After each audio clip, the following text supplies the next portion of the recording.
Hello and welcome to the Monday night recap. Still a normal thing. Uh, This is still normal. I yeah, just realized that. yeah. It's about to not be normal, and that's because we are smack dab in the middle of RMUC, officially on day two. Whoop, whoop. I thought it was Day going to start two. out slow, Shar. We had seen the Oh, really? regionals. We had Uh-huh. prepped. I was ready for this to start out with, like, okay, we were watching the top of the top, and now we're watching wild card matches. hmm hmm It did not start out that way. If you missed some of yesterday's stream, check it out on YouTube. But basically, the skinny is there are teams hitting 60% accuracy on hero shots, 6-0, Yeah. crazy. Ooh. We had dart hits. We had wild strategies. Um, we had probably the most dominant like mag dump of a hero on a base I've seen yet this year. I think it hmm was 13 projectiles in a row, like in very fast succession. Just boom, boom, Yeah. boom, boom, boom, boom, boom. So crazy stuff, lots of crazy things. Couple hilarious moments, sentries tipping over. One standard kind of playing. I need a different word than dirty. You'll have to. It's not dirty. It's totally legal. Okay, he's not bullying anyone, but in league terms, he's totally playing Teemo. Like it's just a champ that's infuriating He's to other players. playing Teemo? That's a horrible thing to say. I don't Dude, even he play is League. I know though. that's a Like he horrible thing to body say about blocked he body someone. blocked a Dang. sentry off of the edge of a curb. That's Yeah, kind of hype, though. and then like Honestly, got hype three moments in solo aura. kills on the enemy team's hero. It was just an absolute menace. Like tilted the crap out of the other team. And good for him, but also kind of hilarious. I'll keep it real with you. That's Yeah, very funny to me. 10 out of 10, valid play style, but a little bit, a little it made me feel a little icky. That's all I'm gonna say about it. It made me feel a little icky. I think icky is fine though. I think Icky that is. I think I'd prefer it to be a tiny bit icky, a tiny bit gross than boring. You know what I mean? Tiny Yeah, bit gross than boring is a good trade off to me. hundred It's a good percent, trade off. hundred But yeah. percent. Yep. All right, Shar, Anyways, are you ready? Are you Preston. ready to dive on Yeah. in? I'm ready to dive straight in, chat. Starting I on haven't match seen 5. anything from yesterday, so I'm ready to kind of be impressed now in this resurrection bracket. Yeah, here we go.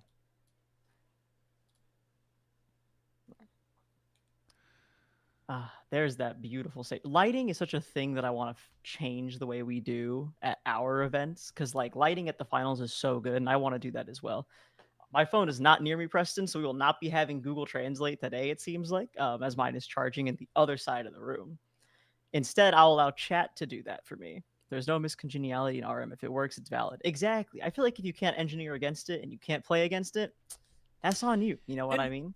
That's this on is you. the one upside I will say as someone that's not a huge fan of it. The one upside of RMOC allowing themselves to hot patch anything that they want hmm means you can play as rough and dirty as you would like, Yeah. and if it is over the line, RMOC will sure just illegalify it, They'll right? get you. Yeah. They'll It won't strike it even from the matter. rules day of.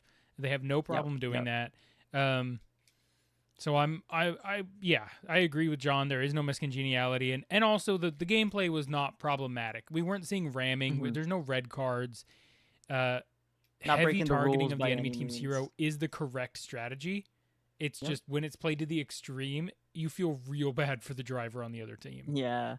So just to kind of keep everyone aware, and also to remind myself here a little bit, this is the best 2 out of 3 at the finals for the resurrection bracket. This is not like a group stage. This is an actual full bracket. We're gonna see. So these are the wild card picks essentially, right, Preston? So whoever makes it out of this will move on to the full finals tournament tomorrow, sometime after that.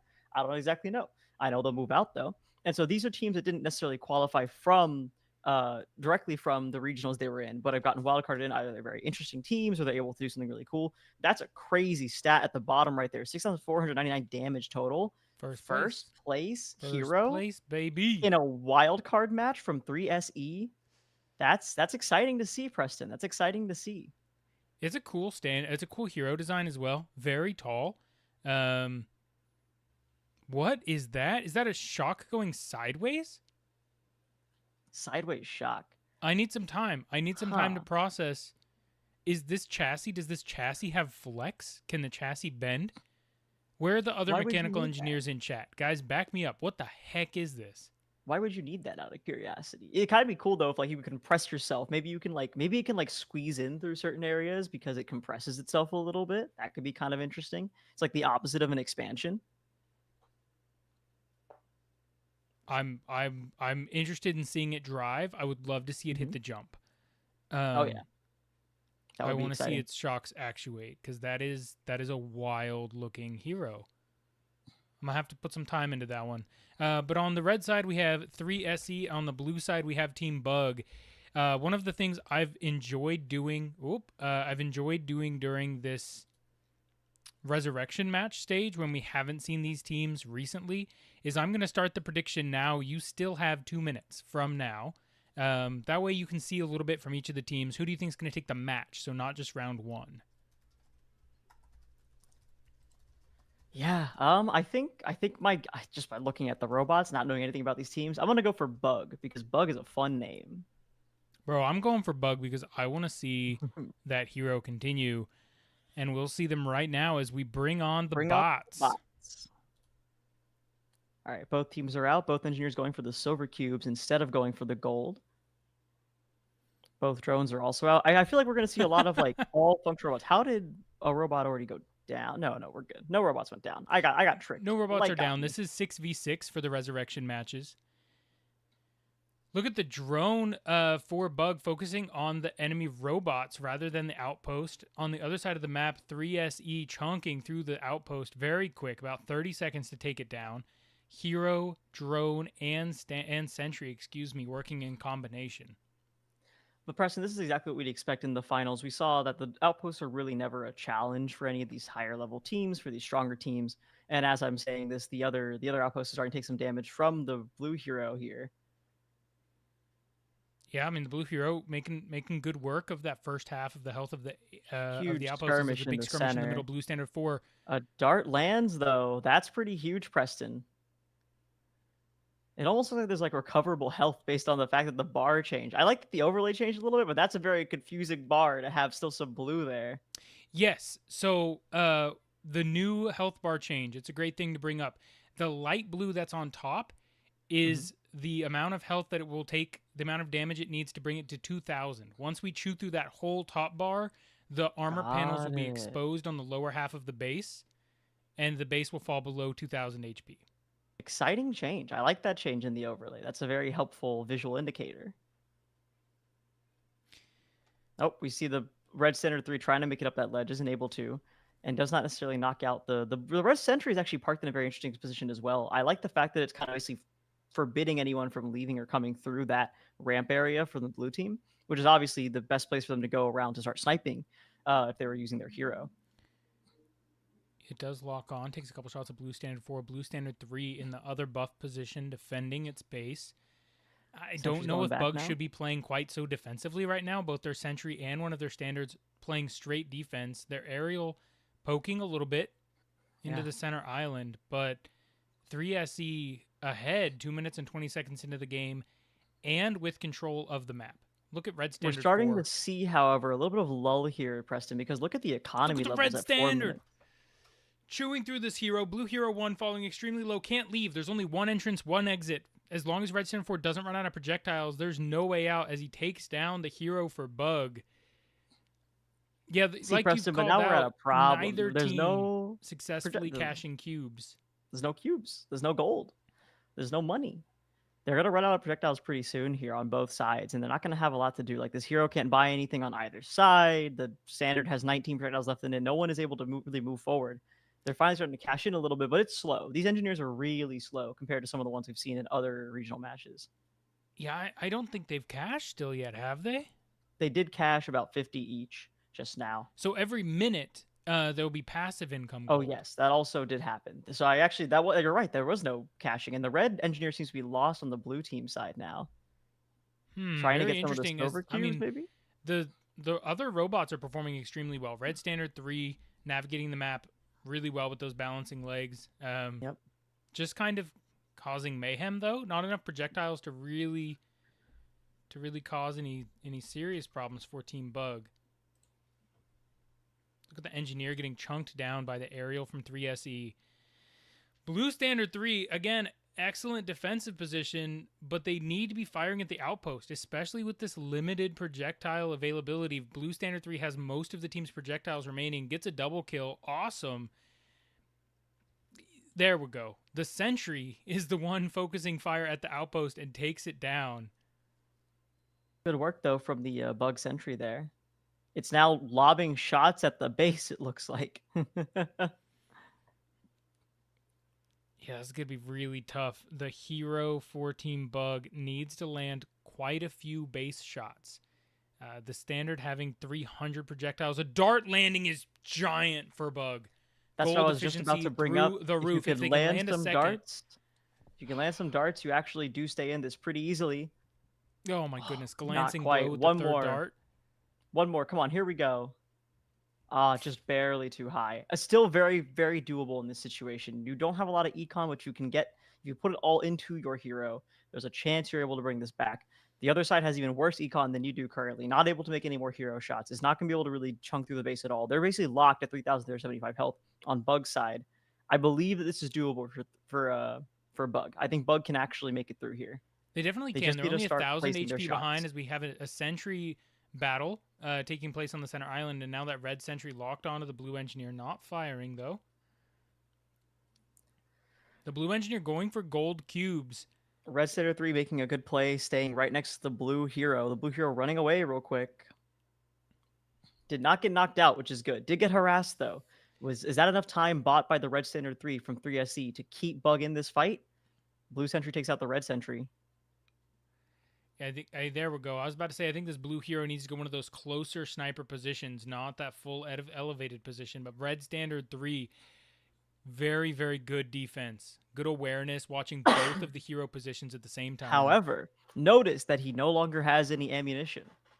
Therefore, there is technically no threat currently on the Bug side, and the blue hero, if they can get that awareness within the next minute, could just sit there and it doesn't matter anymore. Red Standard 3 can't do anything anymore. The drivers don't know this, so it is really funny to watch Blue Standard 3 and Red Standard 3 chase each other around the map, both with 0 projectiles. 0 projectiles on either side. Blue hero, I think, is aware, and it's just going to go straight to the sniping position. No one is there to contest him anymore. It doesn't really matter what they do anymore. It's a shootout. We're going to have a 3-point shootout from the heroes. The red drone trying to take some pot shots at him doesn't really do much because the plates are covered. This hero is firing way short. I mean, they're several feet short. Did the feeder break? Oh, no. Oh, there we go. There's some shots. Oh, Red Standard 3 Red Standard 3 rolls in. The gold dropped with the last minute. They were able to get a bit of projectiles, and it's enough to take down the hero, and that will be enough for the round. 3SE take round 1. What a low econ game. That was kind of shocking, actually, to me. I feel like the big thing that I would have expected from, all the finals, quote unquote, robots, is that the engineers are doing pretty solidly, as I think it's one of the most important robots in RMUC. But to see such a low econ game, essentially no engineer really scoring any gold is interesting to me. I find it very interesting. I agree. I mean, that basically looked like kind of a international team performance, right? Oh, yeah. No engineers. I'm tempted. We're going to take a look at the stats right now. But 800 gold to 800 gold, I agree with you. I don't think any cubes were cached. They were definitely taken, though. Maybe they were deposited in the wrong position. I'm not sure what went wrong for those teams. Yeah, unsure what happened there. Colonel John in chat also saying the elevated position is steep. The ramp actually did change a little bit, so it is steeper now on the map. The finals map is slightly different as well. There were some map changes to make a little, like that sniper position you didn't used to be as elevated as it was now. But yeah, in general, looking at these stats, not like anything crazy, no blowouts here like you'd expect. These are very evenly matched teams. The only problem that we kept running into is that the blue hero could not score, could not hit any of the 3-pointers it needed to, right? It just wasn't able to really get there, and it was getting harassed by the Red Standard 3. It was great plays from Red Standard 3, essentially. And I think that would be my MVP of this match, because they were able to stay in that one position and harass the blue hero enough that the blue hero couldn't continue with the objective, causing 3SE to win. And just as I said and predicted, there they are. The MVP of this match is Red Standard 3. Yeah, it was very impressive. I really enjoyed watching this red team take advantage of the fact that there is only one entry and exit to that hero sniper position. I feel like we've seen probably 24 RMUC matches where the sniper for the hero sits at the base of the center island and gets harassed from the ramp, right, from the tunnel. But this team Bug chose a different hero sniper position, and I think 3SE was really quick on the uptake. They immediately identified what the strategy of their opponent was and moved to negate that. And I was very impressed. It paid off well for them. We'll see in round 2 if they're able to continue, staying ahead of the plan. The change in the balancing or fire, they do look real good. This balancing is also very maneuverable. We were seeing it go up and down all these different ramps. It didn't really ever fall over either. So I think very solid design in general. Balancing bots in these resurrection matches have been incredible. Yesterday we saw a couple standing up on their hind legs to body block hero shots at the base. Good stuff.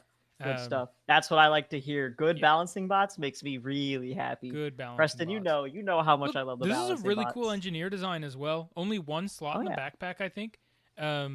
Hopefully they'll have a bit more success at cashing those cubes. If this is your round 1, one of the things that I don't think I'm seeing a lot of teams do is round 2, pick a really easy difficulty for those cubes. If you know you and the other team both struggle with econ, who cares? Get any gold. Any gold is way better than 0 gold, especially if the other team is getting 0 gold. Yeah. I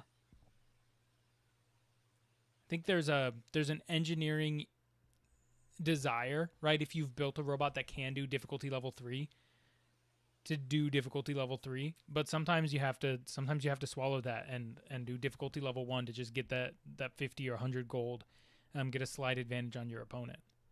Yep. Looks like both teams spending this technical timeout. Running to the field to work on their engineer bots, understanding the role that it plays. One match down it's crucial. Right? It's a best of 3 as you stated. So round 2, backs to the wall is Team Bug. Yep. I think that whichever team is able to get their engineer up and online first is probably going to be the one that takes it. Are we feeling like skipping through this technical timeout? Do we want to talk about anything else going on here? Just so we can cover more matches today, and I don't want to keep everyone for too long. Yeah. We can zoom through a bit. Let's zoom it. Sorry, everyone. Spoilers. Don't look at the bar. Don't look at the bar, everyone. It won't tell you anything interesting. Hey, you know what it does tell us? It does tell us, man, Shaur, you were spot on. That was a long technical timeout. Oh, yeah. I had to spoilers, Preston. Here we go. 5, 3, 4, 2, 1. Bring on the bots. All right, come on, engineer bots. We don't give y'all enough love, but maybe with some commentary encouragement. They're picking it up. Both have a cube. Preston, cubes have been picked up. Two on the red side. 3SC has 2 silver cubes in 15 seconds. Come on, 3SC. You can and deliver. The power rune. 3SC looking strong. Look at that double damage from their aerial onto the outpost with the power rune. Melting. My goodness, that's that just health. Gone. 3SC takes out the outpost first. The blue hero isn't even in position yet to do so. Blue Hero's going back to get more projectiles. I guess thinking 10 isn't enough. They did it. 3SE has cashed a cube for 175 gold. This is huge. The power rune and a cube cashed. This is looking great for 3SE. Darts are coming through as well. Did that land? Oh no, my goodness. Hero shots are landing from the sniper position, dealing 300 apiece. The hero is taking substantial damage. But seems fine. It's not that substantial. Oh, those are damage hits from the outpost. We're good. Yep. But there are dart lands chunking through the base of Bug. 3SE is poised now. This is their game to lose. Super strong first minute. Yep. The econ. Looking at the econ, this is much more in line with what I expect from a team with the working engineer. They're already at 800 by 540, and that outpost is almost gone. You have enough projectiles now to do it. There's no more need to ration it out. Everyone has enough to eat. You can give out all the projectiles you want to all your robots, and this should be a sweep from the 3SE side. Yeah, Red Standard 3 makes a risky play. Red Standard 3 and Red Standard 4 going down on the blue side of the map. Let's see if the blue team can punish. Red Sentry continuing to push. Interesting that it backs off there. We want to delve deeper on one of these streams into the psyche of the computer-controlled bots. The psyche. Yeah, look, the Sentry now approaches back. It was at full health. I'm not sure why it retreated. It was a good timing, though. It was a good play as the hero for 3SE continued to chunk through. completes that top overshield bar, and now the physical barriers are lowered. Blue Center 3 also has fallen over, by the way, in the middle, not even in this game anymore. So this is particularly bad because Blue Center 3 has 150 projectiles, and without Yeah. a ton of econ, you're lost. You're losing a lot there. That's a Blue lot of Standard 3 has gone. fallen. Also, Blue Hero 1 has tipped over on that very steep ramp. Oh, it's John so kind of caster over. cursed the Blue Hero, talking about how steep that ramp was. It is exactly this steep.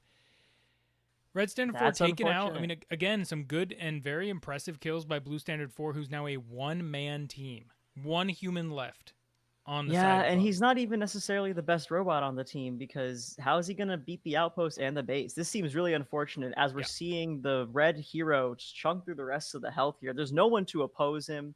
Drone's not active, not really doing much. Yeah, Yeah. and here we see the blue hero that could have maybe brought the game back. If anything was possible, that was it. Lack of econ has hit Bug, and I'm very sad now. I'm very sad because that's Look how I at the put aerial for my fake channel 3SE, points just on. absolutely melting the base. This is the most damage I've seen so far that an aerial has successfully done to a base. Oh yeah, we've seen a lot of teams try and They're tune going it to up. finish it off. Couple hero shots in the mix for good flavor. Wow. 3SE, what happened? Round 1 to round 2. It was very simple. The engineer was fixed. They had enough projectiles to actually work with. They didn't have to there was no mid game lull because there was no econ for the both teams waiting to just get a couple more projectiles. They had everything they needed to just keep going forward. Was the Blue Hero Store broken by that fall? I swear I saw the SMM twisted either. Very possible, but it wouldn't have mattered because the Blue Hero was out anyways. Once you're on the ground like that, you're not coming back. So 23 projectiles as well. The only really I want to point out the good thing for Bug in round 2. Their engineer did cash. My goodness, this sentence has got my goat, Shaur. The upside for Bug in round 2 was that their engineer did successfully cache some cubes. When we look at the stats here in a second, you'll see the econ, both teams with successful engineers in that second round. But little too late. They also tipped over 2 of their human-driven robots. Yep. And the red engineer was just by and large way better than the blue engineer. I mean, the econ level is almost double the blue engineer. Did the blue engineer cash anything? That amount of money does not make me think that happened. Yes, 750, but we still had like 2.5 minutes left, I think. That would give you 50 more. Okay, so yeah, the engineer cashed exactly 1 cube, it seems like.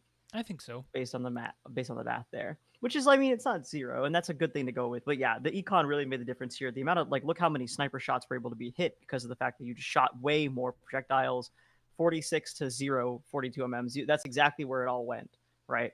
All that money going straight into the hero, allowing you to cleanse the outpost and the base incredibly quickly. We're seeing a bunch of those sniper shots now. And without either standard to go and even be a threat to that red hero, there was no winning. There was no way to even stop them from winning, right? Yeah, 3SE is going to be a team to watch. I have not seen very many RMUC teams close out a game this concisely. Oh yeah. 34% accuracy, nothing to write home about, but 46 projectiles, and so many of those from the sniper position, right?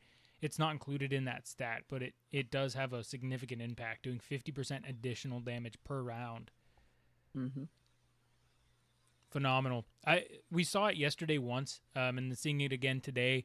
I'm going to just mentally keeping note of the teams that are able to use the power rune super early to enable their aerial to take down to take down their opponent's outpost extremely fast, right? It makes up for a lot if those aerial shots are doing double. Absolutely. I do agree. I think that was a very solid match and a very good a good reintroduction for me personally to be watching RMUC because it's been a second. And so I was picking it back up slowly, seeing all those matches happen. But yeah, let's do one more, Preston. What do we got next on the docket? Oh yeah, we'll keep running it back. Match number 6. Let's do it. Match number 6. And sorry, team, for us having a shorter stream today. I have work tomorrow morning, and a very early day at that, because we're talking to the Germans. So the Germans. That's what I refer to them as. But yeah. I might stick around, throw on a couple. We'll see what happens, chat. Oh yeah, we'll absolutely. We could have a Preston solo stream. That might be hype. My commentary's a little rusty today. I was flowing yesterday, so I might stick around for a little bit extra. Got to get some practice reps in. That's fair. Get some practice reps in. Hey. that was kind of like a funny consequence of the name of the channel name. We didn't think of it going into that. We were thinking like, what was the reason we called it rep originally? We just thought like, oh, increasing rep was the big thing, right? For Yeah. Robomaster, that was one of the big ideas there. And then we realized it also kind of helps to call it rep for its reps for our commentary, because it gives us a chance to practice commentary, make bits, talk about Robomaster, learn a bit more about the engineering behind it, and get to discuss some really cool bots we don't get to see in person that aren't RMNA related. Um, and then, yeah, so this whole week we're going to be doing RMUC in general to get our reps in for commentary. And then, Preston, this ends on Saturday. We're going to cover all the finals through probably for an extra couple days next week, I would assume, just because there's going to be a lot of matches to cover. And we're not going to be running at the absurd 40-hour days that's going on here at the RMUC finals. Yeah. Yeah, they covered something like 17 hours of matches in day one. That's an insane number of matches. Mm-hmm. Briefcase laptop getting discovered. Look at Red Hero 1. 17 is the number. Probably 17 sniper positions hit. That was 17 sniper positions hit in one round. Yeah. That's what that was, Preston. That was that's an crazy stat. Obviously, first place for that. This engineer is pretty average. 28.6 seconds would not be bad in a regional by any means for time to deposit. But in the finals, I'm not shocked that it's not given a top tier placement or even like a top 10. Yeah, every engineer really here want is that probably number to be sub under 20. Yep. Sub 20 is where you want that to be for sure, to be like competitive, and sub 14, like around 14 is what I've seen in some of the best. Especially considering their difficulty average is 2.2, right? Which I applaud. I think if you're a team that needs 30 seconds to cache a cube, you should be choosing level 2 sometimes. Just to make it faster, to give yourself at least an injection of econ. You need to have the constant stream of cash, because as we saw in that first round, if neither team has any cash, you are stagnant. You can't go anywhere afterwards, right? There's nothing for you to do. There's no plays to make without the econ. Some money at the right time is better than a lot of money at the wrong time. Yep. Exactly. That's a good philosophy for life as well. Yeah. Honorary in chat saying they got the briefcase laptop. Yeah, they do. I've seen some really neat. I mean, we've seen ARM computers. We've seen a lot of briefcase laptops. The Sentry for the blue team in this round, TCR, has like a laptop in a briefcase that has the Sentry logo on the top of it. That's hype. Very cool looking and also very functional, right? Just knowing which computer is for which bot, avoiding those kinds of silly mistakes that you might make when you're really stressed. Oh yeah. I do think it's also interesting to have specific laptops ready for specific robots. Because I'm thinking to myself, I'm like, well, you could have the code on everything, right? I'm guessing like maybe they don't. They explicitly don't do that, so they never have to flash the wrong thing by accident. Yeah, we're skipping ahead a little bit, chats. That way, this technical timeout gets removed. We're seeing the referee system. This is the really nice thing about getting to watch not live, is we just get to go forward. 3, 2, 1. Bring on the bots. Oh, that was really that cute. That engineer is snaking forward up the ramp to get to the gold cubes. Red engineer first. Is officially Goosebot. He just extended that long neck and then just kind of waddled forward underneath the bridge. I want to see Goosebot and Giraffe Hero like work together. I think it'd be very interesting. An unlikely animal friendship. The red hero starting to take shots at the blue outpost. The first 3 projectiles only counting as standard shots. Feels blue bad. Standard 4 is really low though. Look at that, and is the first one taken out. The standard confrontation in the center seems to be going in red's favor as they're taking out the outpost as well. Blue Standard 3 is getting cut off from behind by both red standards. Will they be able to take it out with the drone also supporting them? Red Standard 3 is out of projectiles, but Red Standard 4 has just enough, and they will take out Blue Standard 3 as well. That is a huge positive boon for the red team. Looking at those levels, you've already got the level advantage on both sides, and the fact that you're now going to be able to cycle them out a bit better. They're not going to be able to attack your hero at all as the outpost goes down. Really helpful. Darts launching at the outpost for TCR, something we rarely see. None of them successfully landing. But the blue engineer will make its way back to base with the gold cube. Blue Standard 3 probably going to fall again. Red Standard 4 farming those early kills for experience. Is really, really smart, right? I mean, just gold efficiency again early in the game. Red team pulling ahead, landing a couple shots on the base from that sniper position.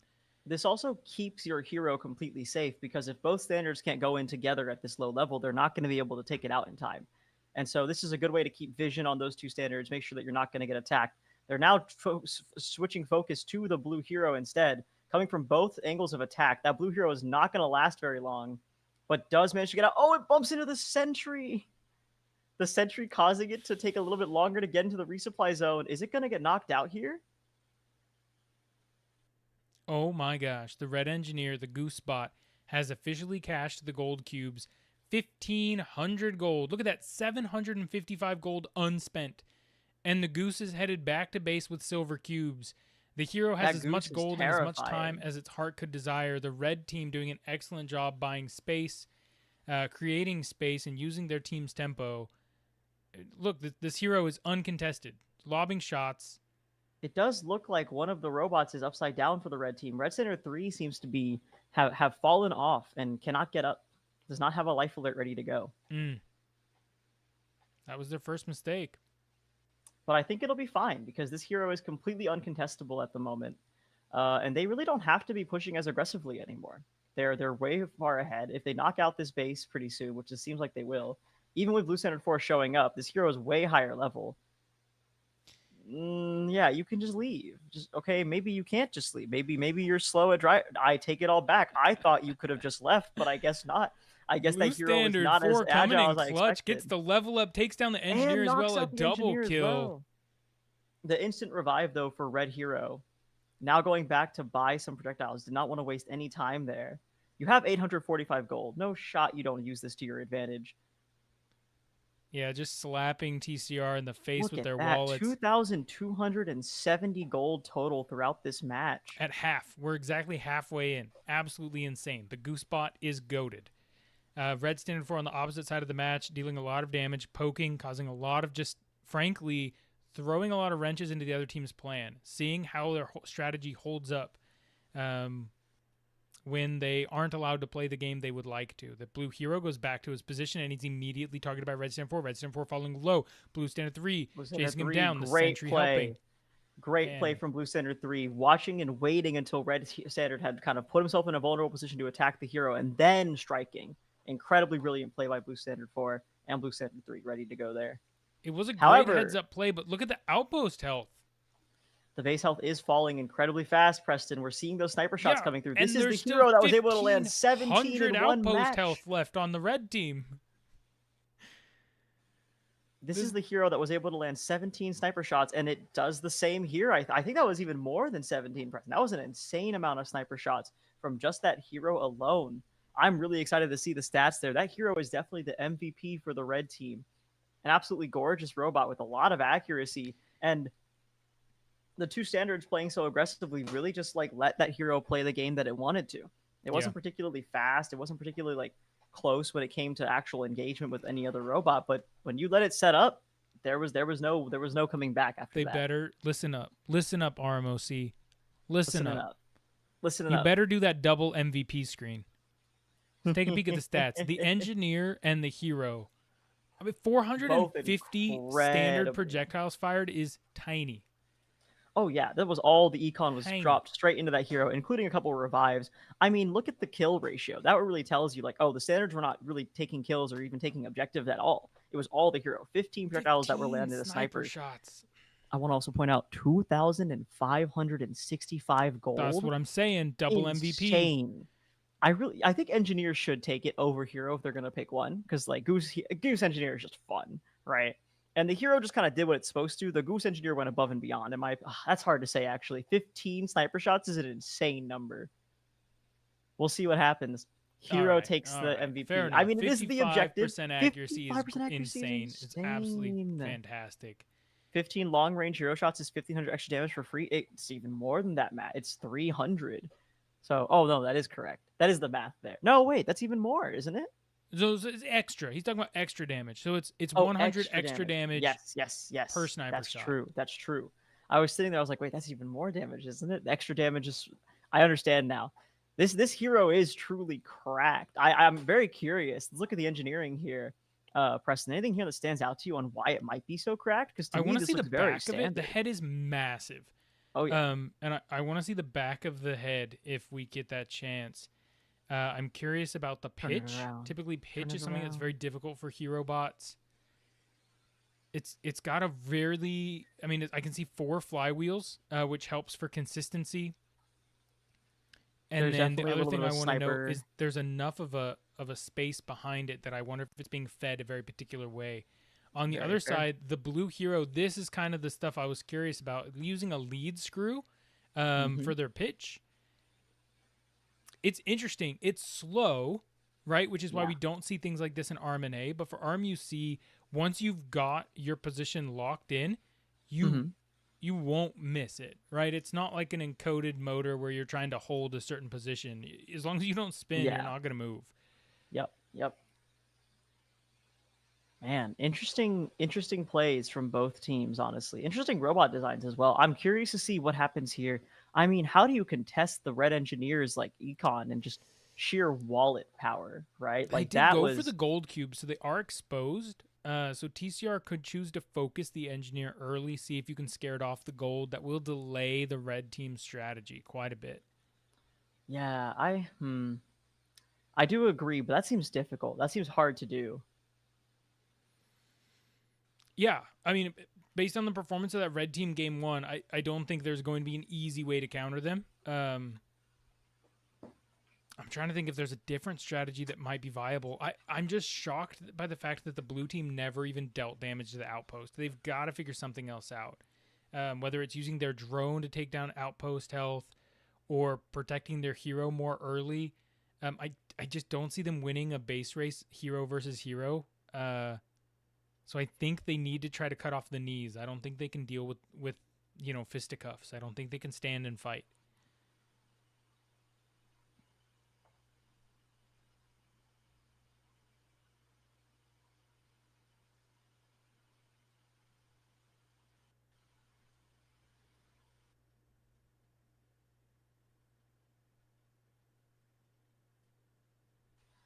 Yeah, Preston, this is going to be an interesting round two. I'm curious to see. Oh, this was a long technical timeout as well. Wonder what happened there.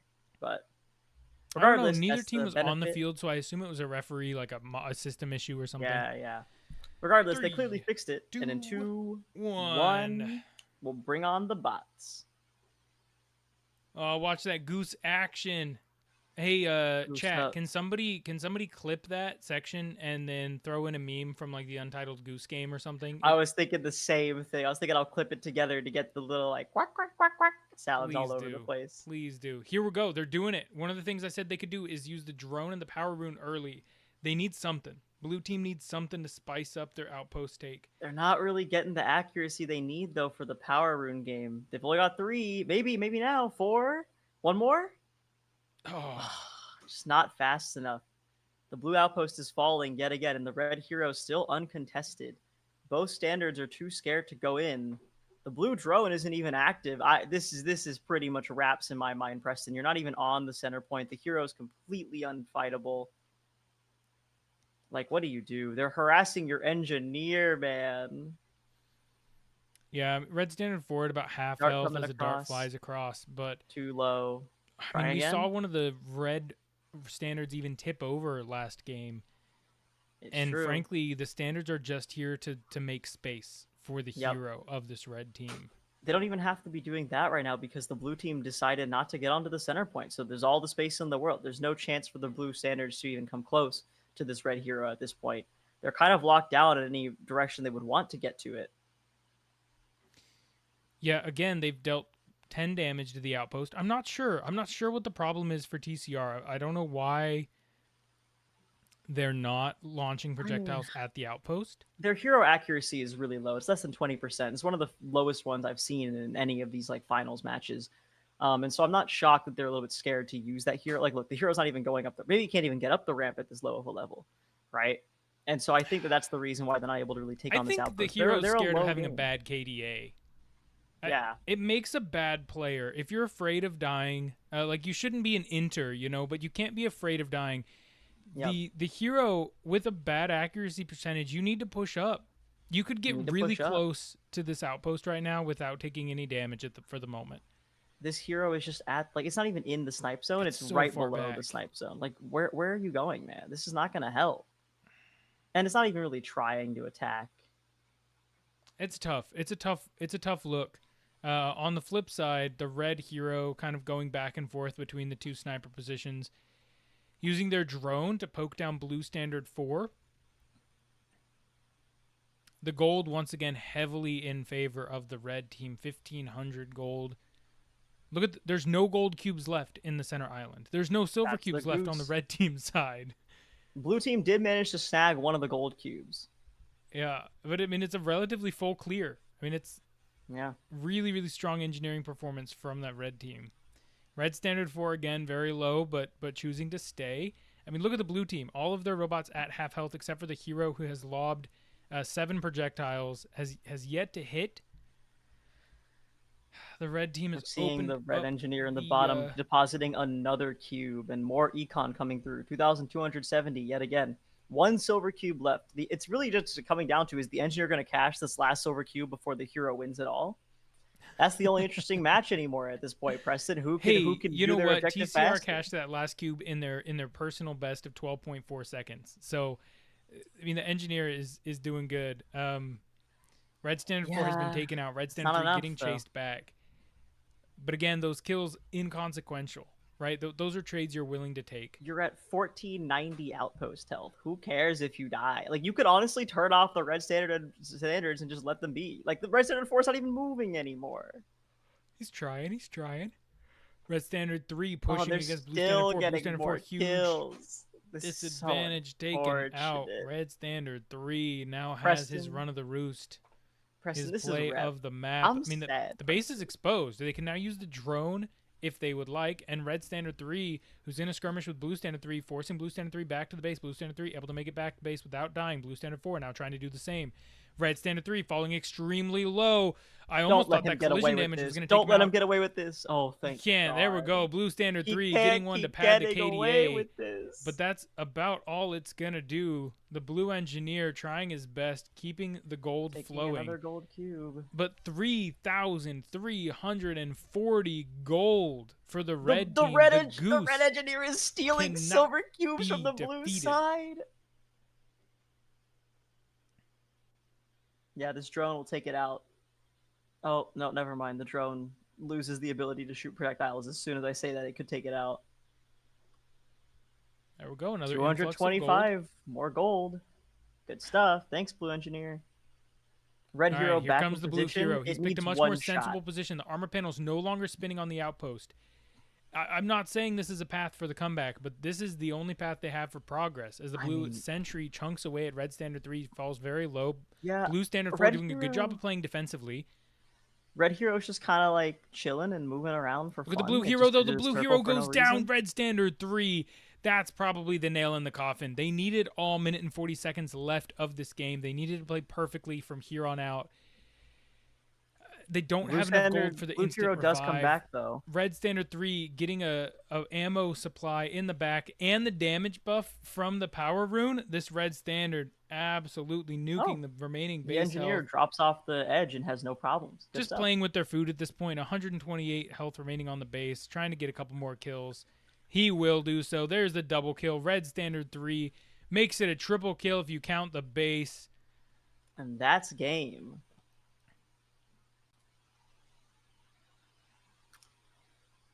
Yeah, Preston, this is rep, so I'm allowed to say this. That was a sad game. That was a sad round. I'm sad. That was just a blowout. There was no chance. Once that hero and that hero engineer combo is insane. It just has so much econ to work with. Everyone is so aggressive on the red team. Like, that's just good play. I don't see how you how do you beat an engineer like that? The Goose engineer is insane. It deserves MVP for this round. 3,000 plus gold is crazy. I mean, let's take a peek at those stats. You are on the enemy team. 3,540 gold. You are on the enemy's side to pick up cubes. You deserve MVP. Yeah, you're counter jungling. Who else you're taking neutral objectives from the other side of the map. Absolutely insane. Yeah. And it led to the other stats, right? The damage being very strongly inside of the red team. The kills double. The projectiles fired, hilariously, basically the same. Oh, yeah. It's just the accuracy was wild. 2 of the power runes for extra damage. I mean, check out check out these highlights. The hero just nailing those sniper shots. The drone all over the place as well. I think it was a huge mistake from the blue team to not try and challenge the red team at all on the center. They essentially just gave up the free positioning, and the hero ran with it. Here we see the red engineer getting its comeuppance here. 13.8 seconds. We're talking about this. This is like the time you would expect from a really good engineer. Oh, it's a great Difficulty engineer. level 4. This is an amazing engineer. This is like what I would. This is what I would hope all teams aspire to be engineer wise. I'm very impressed by it, Preston. Yeah, 4 cubes, maximum difficulty, just phenomenal. Yeah. Great job. I think it's 6 cubes. Job. Excuse me. I think that's 2 silver and 4 gold or something. I don't know, vice versa. It's in Chinese, but that's my guess. Really, really impressive from that red team. Shaur, one thing I want to mention about that match. Yeah, absolutely. So we're looking at it, and I agree with you that team's strength is their hero engineer combo, right? Mm-hmm. And like you mentioned a couple times during the match, the standards don't even really have to be super effective. They basically just need to entertain the enemy. They don't have to take them out. They don't have to get a lot of kills. They can die. We saw them flip over. As we get farther and farther into this tournament, I think we will see lots of teams like that make it midway and then meet up a team that has the entire picture. Because that hero engineer was so good, was so spectacular, that I do think it will it will get them pretty far. They don't have to have to fix anything else to make it pretty far in the tournament. I agree. I think they'll get far. I think that they don't have the oomph, though. You're right. The X factor is missing there. It's just a solid team. I think the X factor is either your darts are really crazy and you're landing 4 a game, or your drone is knocking out the outpost by itself in 10 seconds. Things like that, where the drone accuracy is 80, 90%. Those teams that we've seen in the other regionals, especially in the finals of those regionals, I think those teams are still some of the teams that I'm counting on to win it all. But this is a team that I'm definitely deserves to be in the finals. I'm excited to see them go forward, and I think that they'll do really well and get into like you said, the middle of the pack, or even a top 12 team. I think there's some teams we watched that we ranked 2 weeks ago. Go watch our VOD for that as 12 that this team could beat for sure. Yeah. No, I'm hoping that this wild card or resurrection match works out well for them. I hope we get to see them continue. Right, I want to see them in the rest of the bracket. Yep. All right, Preston, I'm going to call it here for myself personally. I don't know if are you going to keep going? Tell the chat. Let the chat know. I'm at least going to rip one more. Hell yeah, I've got another match queued up. Just me and y'all. We'll hang out for a little bit, throw one more in there, and then I'm going to call it a night as well. But we will be here every night this week. Shaur, thank you so much. I think tomorrow night's going to be Shaur and Matt. So we'll be zooming around, all three of us, keeping you guys up to date for RMUC. Yeah. Catch you guys tomorrow. Bye, everyone. Bye, Shaur. All right, chat. Lock in. Get ready. Here's the next match.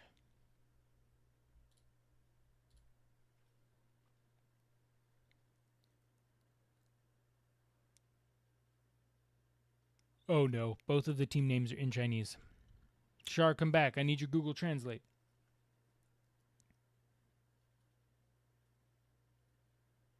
Yeah, Onroy. For real. Don't worry, he'll be back tomorrow. We'll be streaming every night this week. But for right now, our two teams with extremely similar school logos loading up. That's a big engineer. In contrast to kind of the goose-shaped engineers and the other small engineers that are able to use the ramps directly to the center, the fast shortcut ramps, the tunnels, if you will. I don't think that red engineer is going to fit. That's a big boy.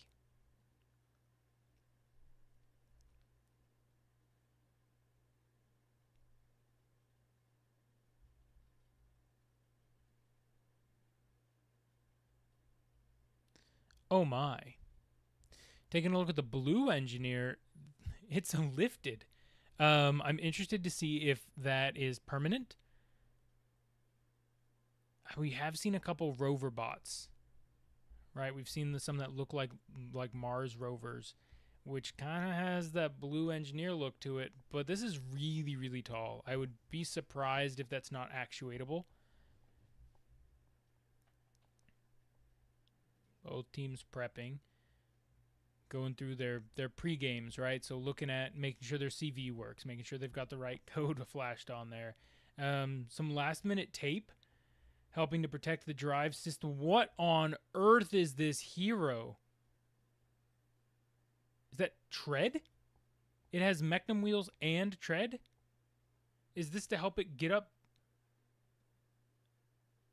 Is this to help the hero get up the super steep ramp?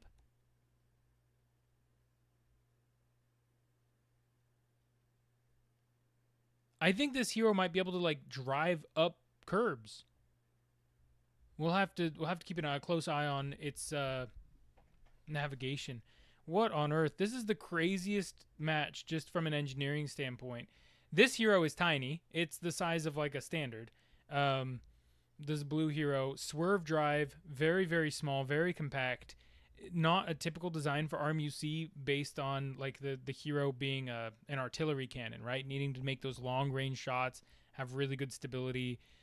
But that's going to be a very quick hero for the blue team. It's also going to be able to use all of the different aspects of the map. It's going to be able to go under the tunnels, through the ramps. Should have full navigation. In contrast, we've got the crazy hero on the other side of the field. Honorary calling out the 4-legged engineer that got posted. I did not see that post. So I am excited to see what this engineer can do in game. Is it able to drive up the stairs to the center island? That's the only thing I can think of. Kind of a classic engineer look, frankly. Back in the day, in like the 2019s, 2020s, the engineers had to climb stairs to get to the resource island.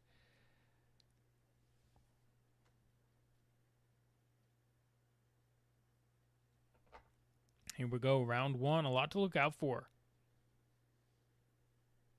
Yeah, driving up the steps. That's my thought as well. That's oh my goodness, that hero and this engineer. Wow. Can we get a shout out for production? Like the Chinese production did such a great job right there. 4, 3, 2, 1. Bring on the bots. All right, here comes the red engineer. That's not the one we want to see. Blue engineer going for those silver cubes. Look at the speed from this blue hero. Very small, very agile. Be able to start taking shots at the outpost. Blue standard 4. Helping out the drone for the blue team. Chunking through the red outpost, but the power rune acquired from the red side. Can they utilize it, though? They have not hit the outpost. There we go. Now the hit's starting to come in from the hero and the drone at the same time, catching up on that outpost damage. 6 minutes and 30 seconds passes. Both outposts up, but just barely. There we go. The drone for the blue team finishes off that red outpost. Blue standard 3 pushing forward, being rather aggressive. Blue standard 4 backing him up, but falling very, very low. Red standard 4 holding his ground in a 2v1. They're able to get a kill. Blue standard 3 taken out. The drone for the red side getting an assist, playing that helpful role, but it's the blue team's tiny hero getting chunked out and taken down by the aerial. Overstayed, overconfident, only landing one hero projectile. That's not worth it in my mind. Blue standard 3 on the wrong side of the town. Will probably just get spawn killed at least 1 or 2 more times before they're able to make it back to base. Blue standard 4 too little too late to try and escort their teammate back. Red standard trying to finish off that blue outpost. 3 more projectiles will do the deed. And the blue outpost falls. The game's still very close. 1 minute and 30 seconds in. Blue standard 4 taking a little bit of chunk damage from red standard 3. Blue standard 4 retreating. Blue standard 3 using the lull in tempo to make it back. The red team not able to get that second spawn kill. I speak a little too soon, but blue standard 3 makes it back. Oh no! The legged robot from the blue engineer falling off the steps. So tragic. They obviously built so much specifically for the purpose of being able to use those stairs. Tipping over there hurts extra. This blue hero landing the sniper shots. There's 2 in a row. There's 3 in a row. There's 4. Call it 5. Someone on the red team needs to look at their minimap. They need to look at their base health, realize that they're about to lose the game. The lower armor panels are exposed, 5,000 HP to 1,900. Finally, the aerial pilot for the red team starts focusing down the blue hero. Blue hero trying to shake, trying to bake, doing some evasion. Good job, stays at about half health, is going to make it back to base. Forced back by the aerial, who frankly saves the red team. 17 projectiles remaining, more than enough to finish off the entire base of that red team. The blue team probably needs to finish out the match, though. Without an engineer, they will not be able to acquire more gold. They're going to get a little bit at each minute marker. Red Standard 4 farming some XP, chunking through the sentry of the blue team. But that's not the right play. Their base is in shambles and falling quickly. The blue hero doesn't need an engineer, doesn't need any more gold. Holy smokes. The red team gets a little bit... the red team gets a little bit of tunnel vision, frankly. They were playing their game. The standards were having fun. They were getting XP. They did a great job in the first minute, taking down the outpost together. But after that, the blue team immediately turned their focus to the main objective, to the base. The red team did not play defensively, nor did they even try to compete in the base race. And so the blue team just took it. It was there. Their engineer fell, which was tragic. Didn't get to see the legs working in a cool fashion. But hopefully round 2. Round 1 was a stomp. That first minute was very, very close. But after that, just unanswered hero shot after unanswered hero shot. The aerial pilot was the only one that tried to defend their base. And, I mean, it worked once or twice. It slowed down the end. But looking at the statistics here, 33 hero projectiles. Standard projectiles almost tied. But 12 sniper shots. It's absolutely insane. That power rune for the red team allowed them to catch up in the early minute. But again, not really fully utilizing the catch-up mechanic that was for them.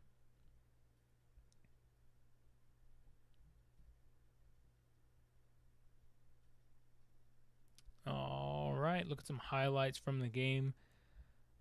Those outposts were electric, really, really close. Some good skirmishes early. But then this was the story of the rest of the game. Blue hero won, 20 projectiles in his pocket, chunking through the base.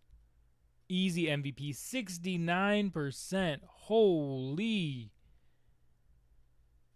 I mean, 4,999 damage. Give it to him. Just give him $5,000. 5,000 damage. 70% accuracy. Really impressive. Best accuracy I've seen so far this competition, especially considering how many projectiles they're launching, right? This is not a small sample size for hero shots.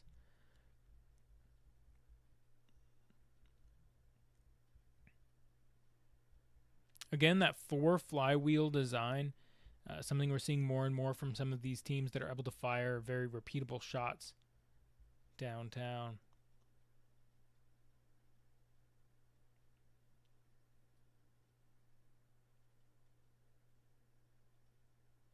Ooh, it looks like they're also using some kind of linear motion device on the back of their neck.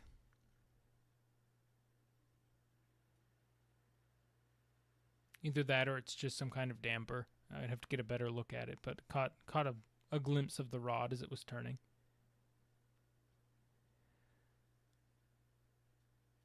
Red Standard 3. I mean, it's a really pretty standard.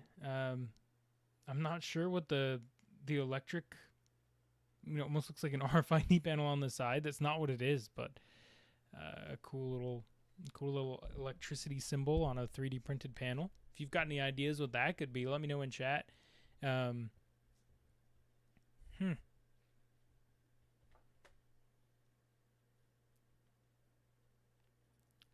2, round 1, not close. Let's see if they're able to bring it back. As the bases close up, very unique engineering designs. Hopefully we'll get to see a few more of those actually work. That red hero and the blue engineer. Yeah, there's the hero and the engineer we're talking about.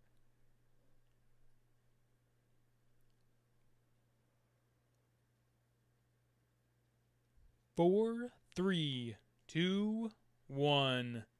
Bring on the bots.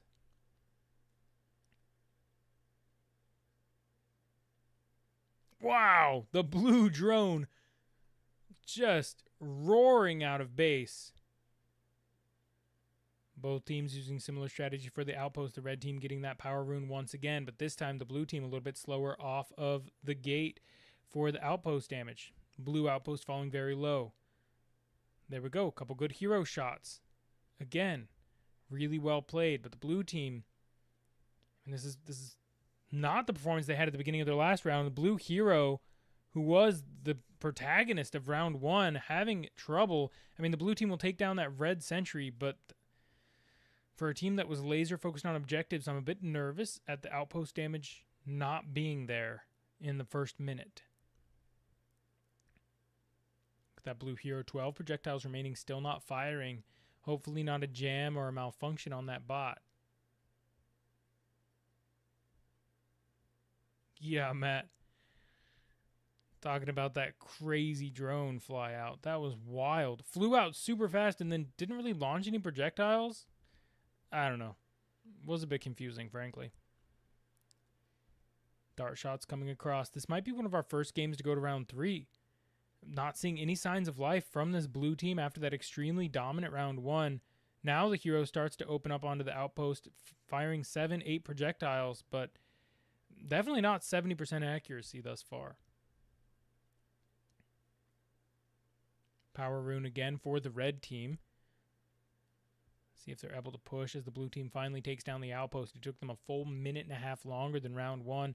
The drone for this red team, really their best player, gets another kill, now focuses their attention to that blue hero. 23 projectiles. This is the moment that the red team lost the game in round 1. This blue hero was allowed to just free fire on the base. Have they learned their lesson? Are they going to defend? The aerial trying his best, launching a lot of projectiles, chunking through the hero, forcing him back, not allowing him to fire a single projectile. Well played. Blue standard 4 on the opposite side of the map, falling very low. He's got enemies on both sides. He will be taken down by red standard 4. I believe that's 535 bonus damage done during that power rune session.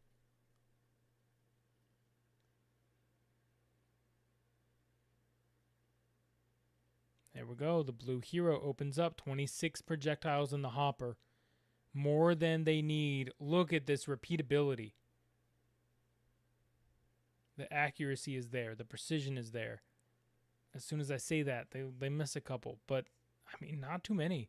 Especially as the blue aerial able to finish off that red hero, buying even more time. This is like a drone hero 2v2, frankly. Both sides, I mean, their engineers are playing pretty well. The blue side engineer cashing quite a bit of gold cubes. Or, excuse me, silver cubes in exchange for gold. Going for the stairs. Keep your eyes on that blue engineer. Come on, let's see what you got. No! The blue engineer again tips, trying to use their fancy wheels. It is an overcooked system.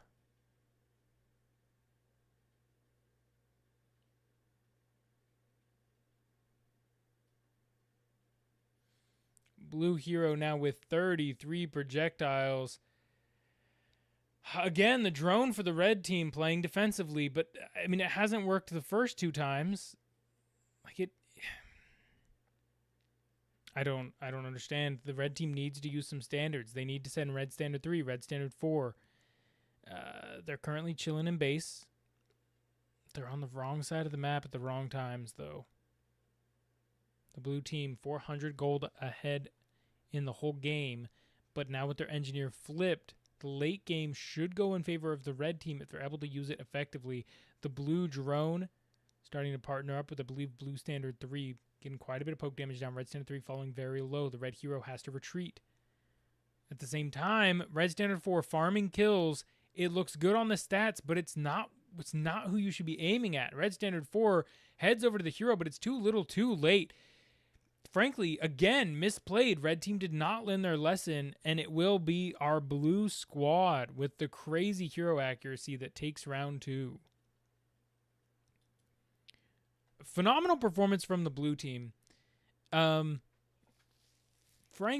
I mean, it's frustrating to watch a little bit, to see a team lose round 1 in a very specific way and then make no adjustments in my mind towards round 2. They played the very strong early game from that red squad, but as soon as the blue team hero again was only contested by the aerial, was forced back once or twice, but where were the standards? Farming kills on your side of the map is not an effective strategy against a hero like that. Taking a quick peek at the stats, it's a pretty similar story.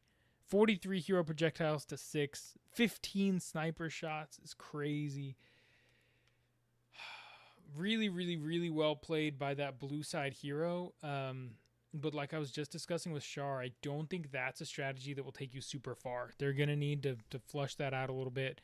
Seeing those outposts fall in the highlights, 2 power runes taken. The red team playing really well with that power rune early. But then late game, look, red standard 4 farming kills against blue standard 4. Again, red standard 3 farming a kill against blue standard 4. Blue standard 4 was inting, but he was kind of the MVP. Like, yeah. Many of these teams seem too hardcore struggle to defend or to adjust. Yes, agreed. The blue team's hero was, again, phenomenal, like 60%. Really, really well done.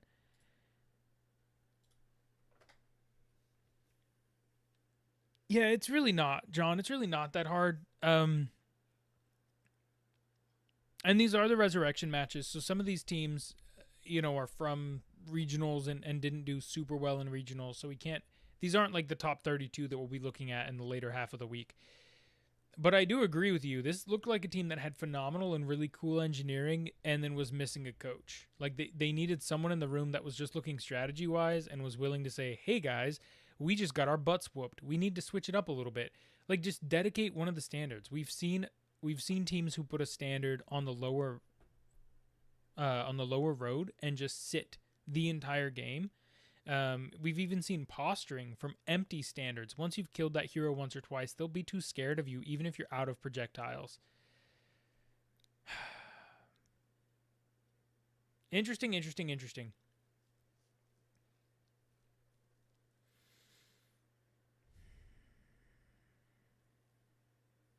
Chat, we got to run it back. Let's run one more. Me and you. Let's do it. We're going to zoom one more of these. We can't end on that one. We need some good meta. We need some good strategy in the chat. Here we go.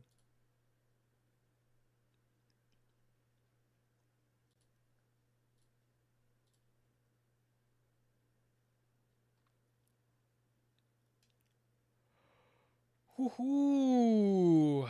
On the red side, we have one of the teams from that Institute of Technology that produced iHitter. Again, a couple more briefcase laptops popping out. Versus Team Passion. I'm going to call the red team 2-hitter, just for kicks.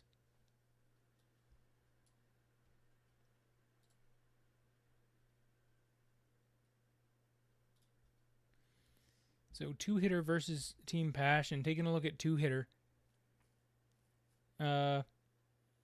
Looking good stat-wise. That's a lot of numbers, and most of them are low numbers.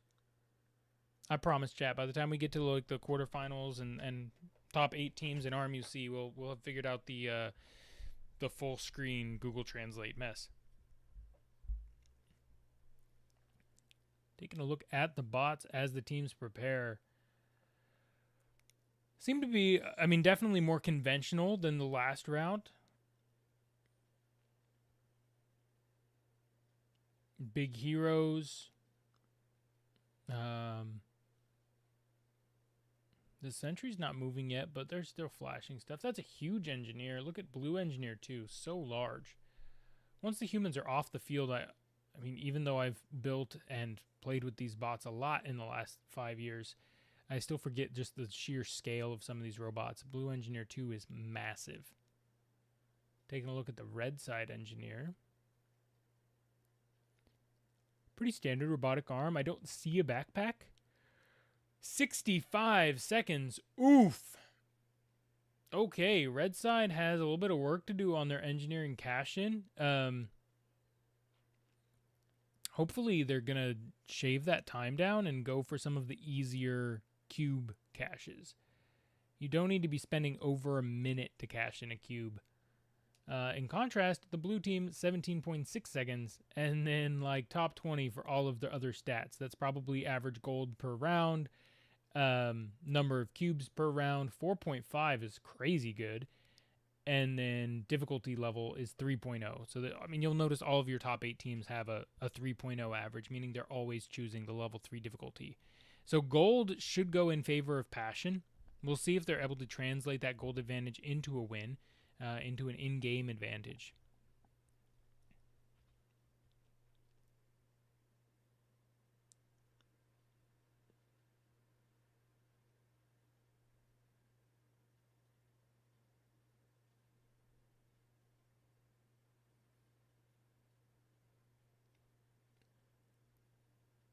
All right, the two teams almost clearing the field. Let's zoom through this technical timeout.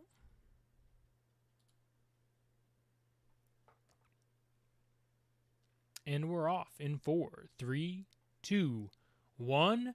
Bring on the bots. 2-hitter versus Passion. Here we go. Oh my goodness, that was hilarious. Red Standard 3 zooms to the ramp and then gets immediately stuck. Able to work his way up though. A cash-in?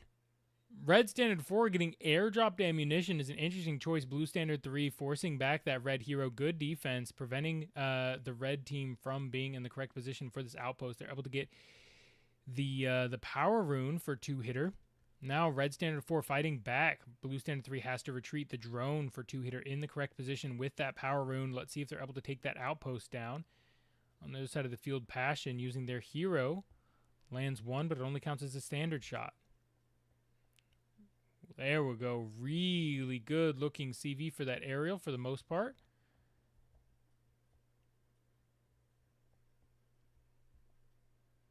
That red hero has made his way back to the sniper position, going to assist the drone in taking down the outpost. Red Standard 4, Blue Standard 3 in the center of the island. Blue Standard 3 falling very low. Red Standard 4 pushing forward. Good defense. Gets the level up. It's level 5 to level 1. This is a tough spot to be in for Blue Standard 3. Needs to be self-aware. Needs to get out of there. Red Standard 3 pushing forward. Blue Standard 3 makes a good choice. Retreats. Definitely will be able to make it back to base. It's the outpost for Team Passion. Falls. 2-hitter immediately moving on to the base health. The gold already in favor of Team Passion as we suspected. They're about to cash another gold cube. But if you don't get to the late game, the gold is less consequential.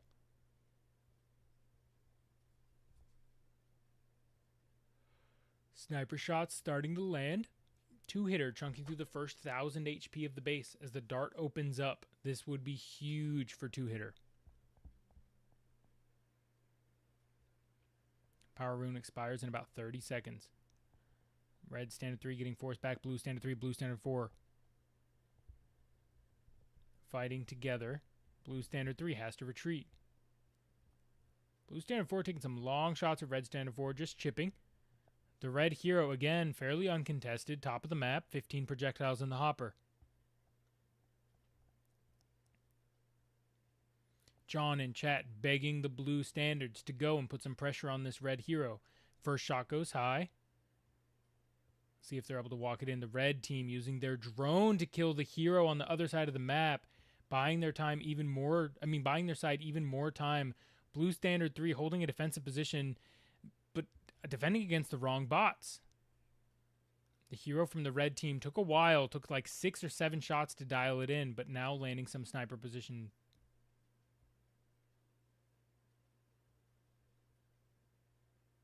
Oof. A couple projectiles landing, counting for 1. There we go. There's 2 in a row. Now leveling up. This is going to make it easier and easier for this hero to navigate the map. More durable against oak damage. All right, so the accuracy from this red hero leaves a little bit to be desired, but frankly, if he has all the time in the world, it's just going to be a gold issue. 1,500 to 1,000 gold in favor of Team Passion. But the outpost for 2-hitter still basically at full health. There we go. 2-hitter showing him how it's done using Red Standard 3, who is in the correct position at the correct time, forces that blue hero back. Now gets in a skirmish with blue standard 3, but doesn't care. He's not there for the kills. He's there to prevent the hero from making progress. Blue standard 4 has heard our cries. He is also in the correct position, but at the wrong time. A level 2 standard versus a level 7 red standard 4, forcing the issue. Blue standard 4 trying to make it worth his while, trying to get the finish off onto the red hero, but with 10 HP remaining, red standard 4 surely will finish off this kill. Oh my goodness, blue standard 4 limping his way back to base. There we go, falls.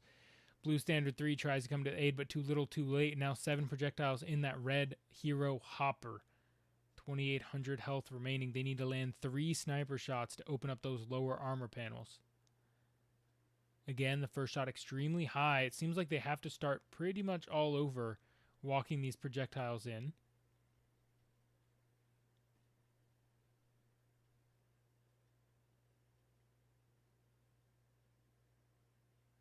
The first 5 missing. The red hero's accuracy leaving the door open for Team Passion. But with 2 minutes left, Passion would need to play fairly flawlessly from here on out. They're level 1 hero trying to deal damage to the outpost, but now red standard 4 doing a little bit of poking. Good defense from the blue team on their own hero. I want to see a little bit more from blue standard 3. He has the levels necessary. He should be able to dive in and do some poke damage onto that red hero. A little bit of harass goes a long way against a low accuracy hero. Red team drone doing a little bit of poke damage, probably not consequential against that aerial.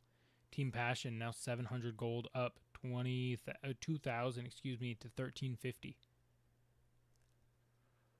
The blue hero still working on the outpost. 1 minute and 30 seconds left. Team Passion. Oh my goodness! Look at that standard bot at the bottom left-hand corner of your screen. He is out of control. Blue standard 4 trying to figure out what the heck is going on. Red standard 4. I mean, hope that driver isn't sick. There we go. Blue standard 3 will put a red standard 4 out of his misery. Now the blue standard's on the opposite side of the field, but 55 seconds left to go. The outpost finally fallen for 2-hitter. Oh my gosh, a dart would have been giant at this part in the game. Passion needs to land one. Here comes another attempt. Oh, it's close. But it is the blue hero with 34 projectiles. If he's not forced back, that is plenty with 30 seconds left to go. 4,500, 2,500, call it 43. The hero having great body blockers from his standards. They understand the gameplay well. This is too little, maybe too late, but Team Passion, cool strategy. 3 bots in front of the hero. Just a cinematic finish. The hero, 17 projectiles left, 15 seconds left to go. Only 1,500 damage separating the teams. Now 1,300. Continuing to chunk away. 7 seconds. It's too late. It's too little. Blue standard 4 will give his life, but the blue hero does not have the accuracy or the time. Team Passion falls in round 1. Oh my goodness. The end was awesome. Where was that, Passion? Cool strategy. They put their whole team in a line in front of the hero, using that to body block, allowing their hero to take 20 hero shots at the base. Unfortunately, only landing like 4 of them.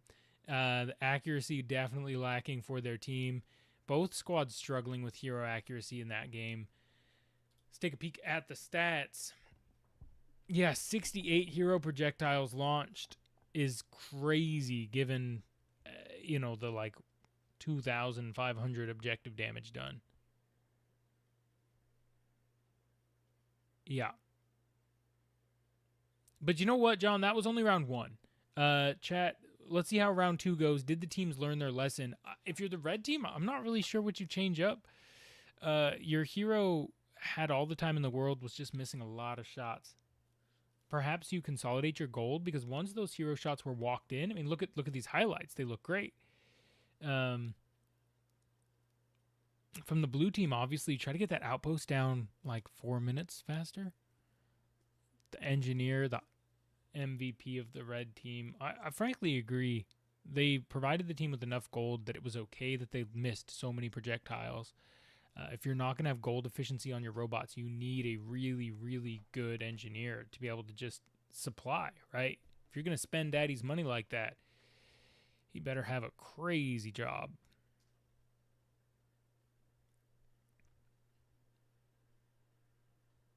Here we see that MVP, Red Engineer 2. Was cashing cubes and taking names. In the cockpit now, you can see. Interesting perspective. One or two linkages up. Using what look like 3D printed gears for the rotation of the wrist.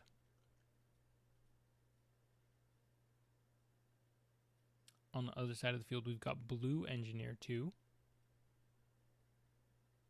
A bit more traditional. At least for the wrist rotation. The camera position, very odd as well. Oh, there we go. Articulatable.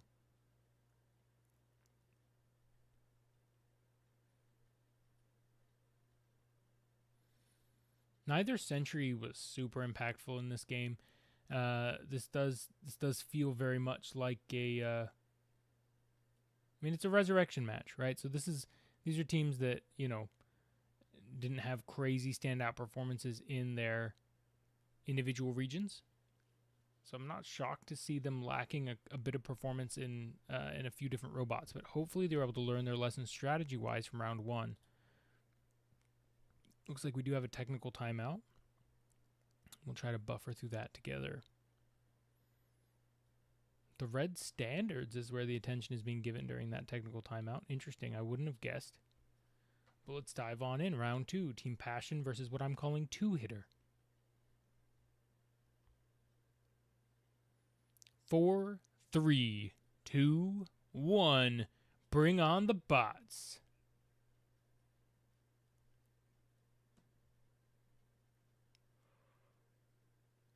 Again, using an aerial drop of projectiles for Red Standard 4, very interesting strategy. It allows them to get the power rune.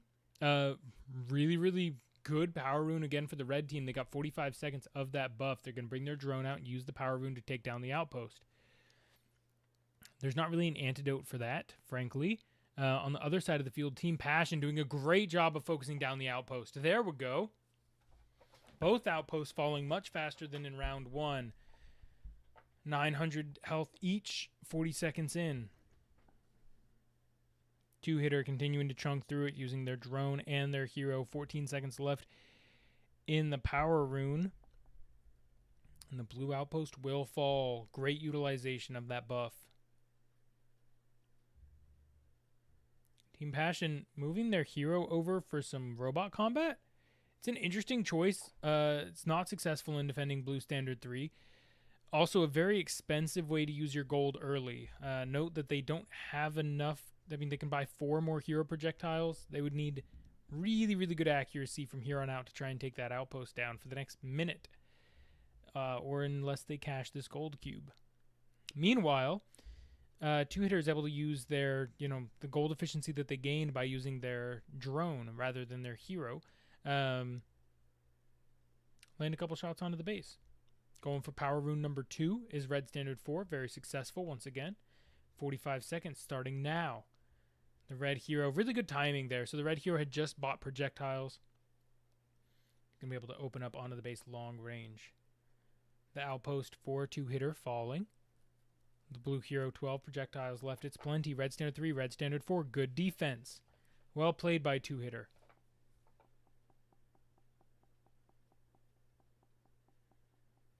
Couple more hero shots hitting.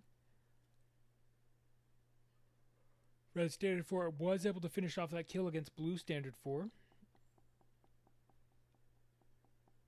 Now Blue Standard 3 on the run, trying to make it back. Red Standard 3, level 5 to level 1 on the chase. Hits the floor.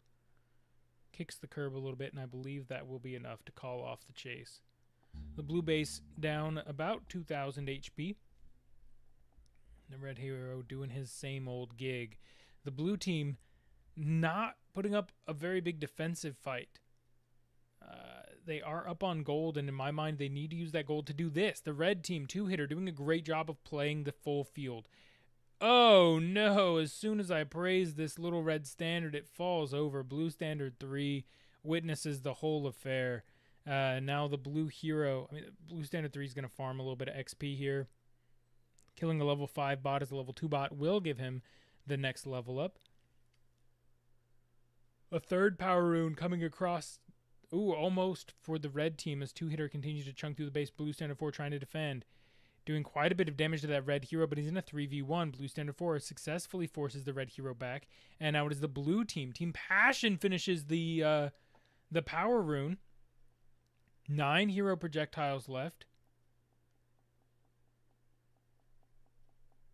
Look at those shots land onto the base. It is now Passion that is chunking through. Red hero 1 back in his position. Can Passion do it again? Do they have the heads up play? This was a good adjustment from round 1. They need to send a standard over. Blue standard 3 has projectiles. Should be good to go unless they've got a bad mechanical. No. Doing a little bit of defense. Blue standard 4 was able to take out that red hero while we were looking at the other blue standard. Really well played by blue standard 4, finishing off that kill. Again, keeping it very close. The blue hero back in their sniper position. Blue standard 3 pushing up, keeping an eye on that hero is wise. This game is very close, 2300 to 2525. The red engineer now trying to body block using that mechanical arm to stick it into the ball path of the blue hero.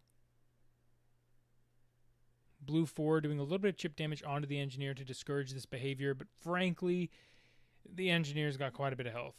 Not super scared, especially when blue standard 4 only has 8 projectiles remaining. Blue standard 3 under heavy fire. I believe that's the drone from 2-hitter chunking through blue standard 3, who's now on the retreat, has to return all the way back to base. Both teams cashing in a lot of gold. Passion still up by about 600. As now unchecked 2-hitter exposes the lower armor panels of the base. A minute and 44. This is still anyone's game. Really, really close by both teams. Each squad playing much better to defend. Blue standard 3 showcasing that here. Rushing up, starting to chunk through the health of red hero 1. Now falling below half, falling to a quarter. Blue standard 3 almost goes over the edge to try and chase the kill. Red standard 4 in an effort to defend, but only has most of the team's gold left. 600 gold lead for Team Passion. They're still behind, but they're about to get another huge influx of gold as you see their engineer return to base with 2 more gold cubes. Where is this blue team hero? I believe he's behind the power rune. There we go. Making his way across the island. Gonna try firing from really close up. The red hero trying to use those hero projectiles. There they are, landing on the blue hero 1. Blue hero 1, this is taking a lot of damage. That red hero making a great choice to defend. Oh my gosh, blue hero 1 heads up play, sitting behind the resource island. That way they can't take shots from the sentry or the red hero. Red standard 4 shoving a little bit, taking a yellow card, a second yellow card for the round. Airdrop of projectiles for blue standard 3. The wallet is really coming into play now. 1,000, now 1,500 gold up is Team Passion. 1940 to 1925. Team Passion takes the lead. We've made it to the late game. It's the very late game, but at this point, Team Passion can kind of slap around 2-hitter with their wallet, and they will take round 2, sending us to our first 3-round match of the Resurrection Series. Hoo-wee. Okay, so the gold difference came through. Team Passion was up in gold round 1. They were up in gold round 2. It didn't seem very influential in round 1 because they allowed the other team's hero to have unfettered access to their base. But in round 2, when they were able to play a bit more defensively, they were able to draw this into a longer game. The last 30 seconds really played out well for Team Passion. Your opponent was basically out of gold. You had thousands. They could airdrop ammo. They could instant revive. They were able to utilize those gold-dependent resources of RMUC.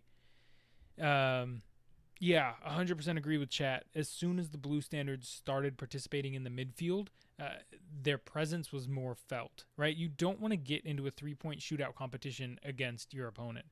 You would like to give your hero lots of time to line up their shots, to fire very repeated shots without having to move, but you need to, at the same time, use your standards to prevent the enemy from doing that same thing. Taking a peek at the stats. 72 hero projectiles. I mean, the gold difference is huge. 3,100 to 1,500. Really the story of the day. 4 power runes in a game is crazy. 3 going over to 2-hitter. Passion getting 1 power rune for themselves. The damage very high from both squads. The kills the same. Really, it was just the last 30 seconds.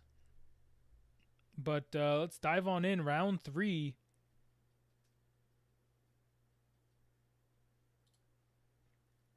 Between 2-hitter and Passion.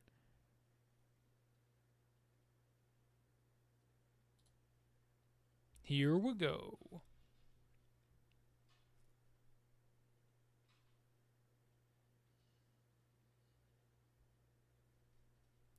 Four, 3, 2, 1. Bring on the bots.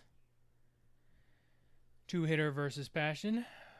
Both going for silver cubes at the start. Expecting to see red standard 4 get the early power rune.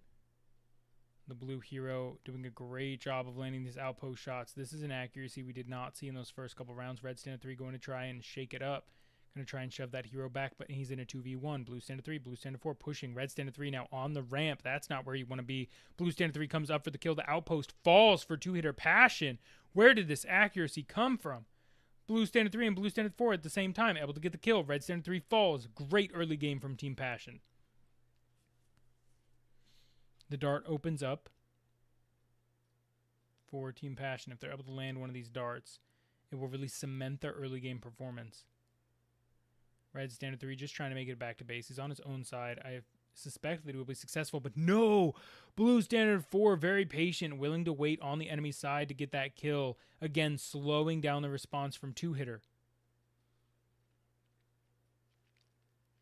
Blue standard 4 doing a great job. I mean, just with 13 projectiles, still pretty impactful.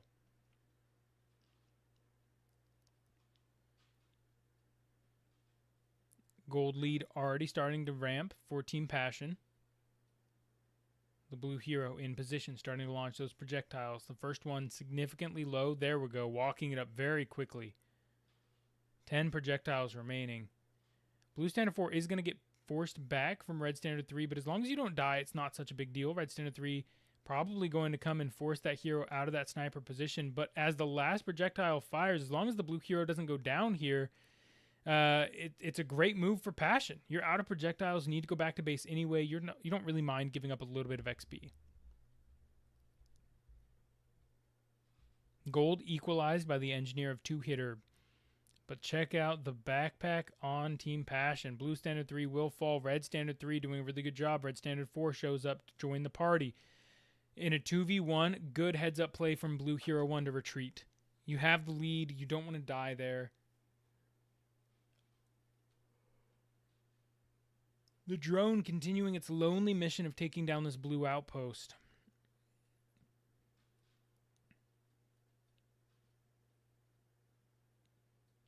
Blue standard 4 on the opposite side of the map is going to take a lot of damage from all sides.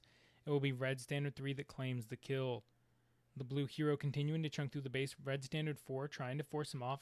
I wish that the blue hero would stay a little bit longer. You can take a bit of damage, especially at a level 6 hero. You don't need to retreat quite so early, but the cautious play when you're in the lead is fine. They still have the outpost up. They don't need to give it up. They're a late game team as it is. They now sit on a 700 gold lead. Red standard 3 though, a menace. Blue standard 3 still level 1. These red standards playing very, very aggressively. But the red hero not able to back up the performance thus far. The outpost for Passion finally falling. About a 2,000 HP lead for Passion. Let's see if they're able to back it up. They have the gold late. Red standard 3 getting an air supply of ammunition. Red standard 3, red standard 4. And the drone doing some chunk damage to their opponents. Blue engineer getting chunked out. I mean, it's psychological, but at this point, I mean, they've got 1,900 gold. If that engineer goes down and you delay some of their gold depositing, it's not such a big deal. Team Passion trying to get that blue bot up onto the buff point. Unsuccessful for the ramp. Red standard 3 getting a little bit of vision. Just zooming around. Keeping an eye out. Red standard 4, or blue standard 4, excuse me, with the auto revive on the other side of the field, able to take down the hero. Passion using that gold lead, smacking the enemy team in the face with the wallet. Red standard 3 able to get another kill, but the hero for the blue team is done. He is through getting getting poked down by that red standard. Just takes care of it himself and now moves back to the base. 24 projectiles, 19 remaining after they've got it sighted in.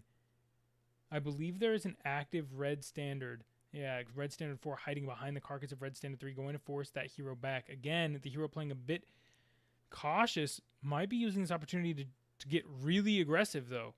2 minutes left to play. This is what I want to see. Those lower armor panels exposed in a level 10 hero. There's no point in not doing this.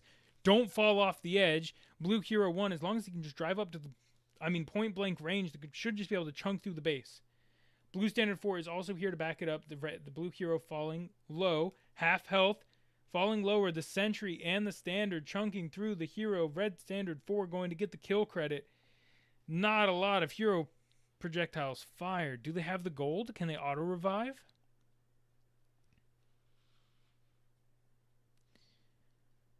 Blue standard 4, blue standard 3, both on the enemy side of the map. At the very least, this will help them escort their teammate back. But red standard 3 has been a menace all game and is now level 10. It's a tough standard to deal with. Taking out blue standard 4 now, coming across, taking out blue standard 3. Two-hitter buying their team a lot of time. 42 projectiles in the hopper of this hero. But the level 2 hero for two-hitter has a lot of work to do in a minute and 10 seconds. You need 3,500 gold. The enemy team offense is dead. So you can get as close as you would like. There is a strategy we've seen early in RMUC matches where you drive all the way up behind the base and you're able to ricochet the plates. 52 seconds left to go. The engineer tries to make the hero play and tumbles down the stairs. Two hitters hero. 43 seconds left to play. No one in their way. Just free throws. Just shooting free throws all day. The sentry firing at the engineer. Heads up play from the red team engineer, soaking up damage from the blue team sentry, but preventing it from locking onto the opponent. Blue standard 4 getting a little rammy.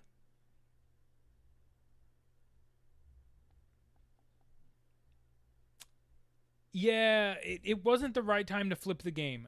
I agree with you, John. They didn't need to flip. They didn't need to turn this into a coin flip, Team Passion. But 8 seconds left to go. Somehow two-hitter with 40 projectiles, no defenders.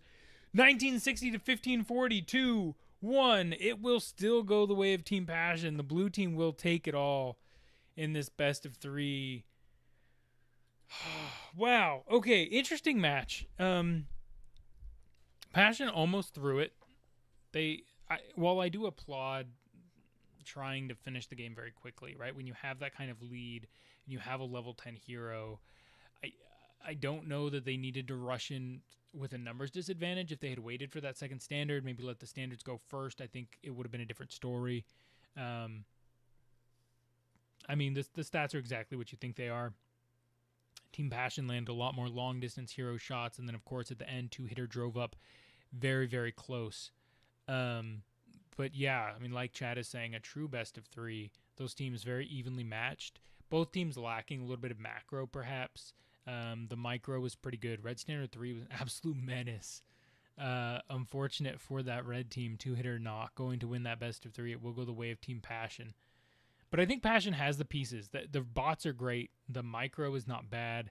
I think they need to work on the macro a little bit. I think the blue hero could have stayed a bit longer when they were getting poked, taken a couple more shots on base.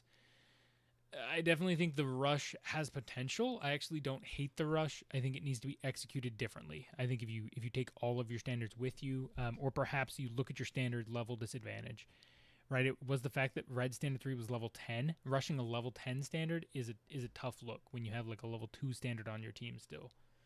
Look at how many of these highlights. Just keep checking out. There's blue standard 4, but red standard 3 here takes out blue standard 4, then takes out blue standard 3. Cool play at the end using the red engineer to body block, but credit 100%. This blue engineer played really, really well, got their team a ton of gold, allowed them to play suboptimally, and I don't mean that as like the slang term, but just frankly, just without perfect efficiency, they were able to waste some gold and it wasn't a big deal. Chat, thanks for hanging out. Thanks for being here. Remember, we will be here every night this week doing English commentary on RMUC.